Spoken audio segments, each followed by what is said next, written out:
about individual tenants who are paying rent every week having the right to buy their own apartments. And to try to incentivize people who probably didn't have enough money to really buy their apartment, they gave them huge discounts. So they said, this apartment's worth £200,000, but you've been paying rent on it for the last 20 years, so we'll give it to you £70,000. And so these people bought these houses, these apartments, and then 5 years later, they sell them for £200,000 or £300,000 and move out. So this is what's happened. So tens, in fact hundreds of thousands of people up and down Britain have exercised what's called the right to buy. They've bought their own apartment with a tremendous discount, so the state is losing lots of money really.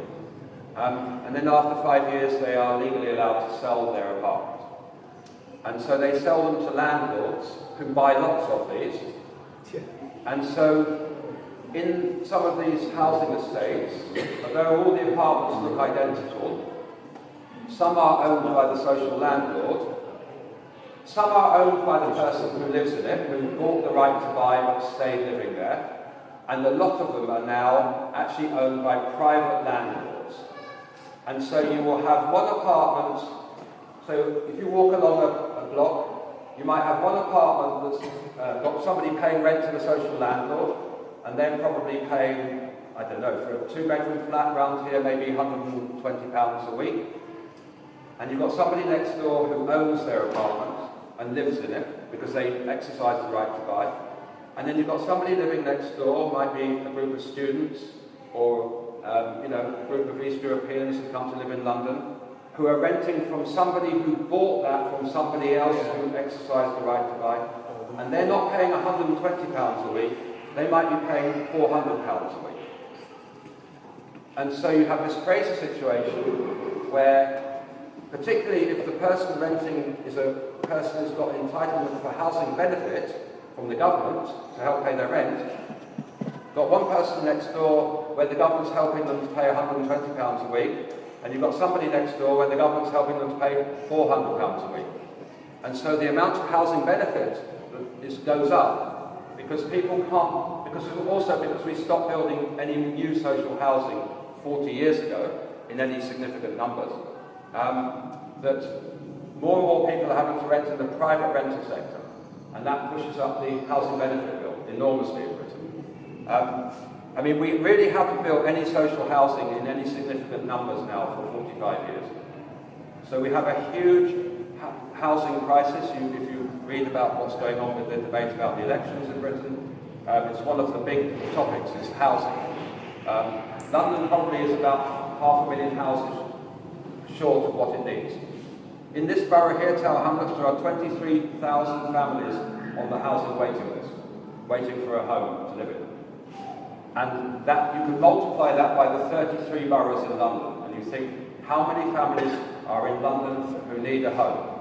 It's absolutely, it's a crisis, and I guess you could argue that after 45 years of saying that the private sector will build the houses we need, it obviously hasn't done that. And if it's building houses that most people cannot afford. I don't know if you know, but around the corner from here you can buy a studio apartment, so it's got no bedroom, built by a social landlord but for sale.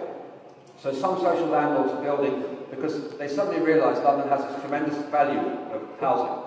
So they are building houses to sell as well as to rent. And they argue that if we sell enough of these, we can build more houses, and anyway, whatever. Yeah. And so a studio apartment built by Peabody, Peabody was set up by an American philanthropist in the 19th century to build housing, and he was so shocked at the quality of housing in Victorian England, he came over from the United States with all his millions, and he set up a philanthropic company to build houses for the workers of London. He's an American magnate in the 19th century. So it still exists as a housing association. So Peabody have built a development just down the road from here. Some of it's social rental, some of it's what we call intermediate rental, and some of it is for private sale. And the private sale, a studio apartment will cost you £400,000. And the 2-bedroom apartment will cost you 600,000 maybe, and the 3-bedroom, which might be therefore for a family, will cost you 750,000 pounds. Yeah. So if you want to buy that, if you're a family with say 2 or 3 children, you would need to have an income of about £1.5 million, as a couple maybe, between the two of you, £1.5 million a year, in order to be able to buy them. No, £150,000 a year, sorry, I beg your pardon, £150,000 a year you would need to have as an income in order to be able to buy them.